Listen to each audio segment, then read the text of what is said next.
Evo sad ću ja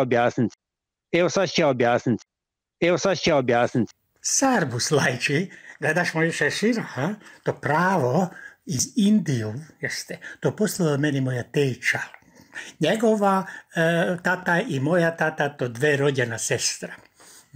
No, ja sad čučim u šaši, znaš, sa ovo šeširo, pušku i čekam, dođeju 17 pataki, znaš, dođeju tu, evo, 16, 17, dođeju i plivaju, znaš, sam čutim, onda šunjaju, onda ide, ja čekam, zato što volim da u jedan liniju kad me ređaju, onda kad opalim se ovaj moj puško, znaš, sa 12, kao ti zankateš, to sitno sačma kako biber, to odmah sve potamanim njega.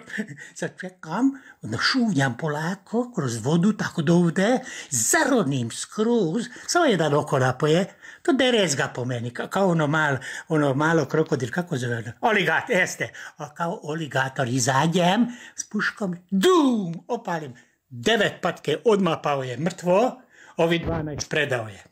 Taki sam ja zajeban lovac, pardon.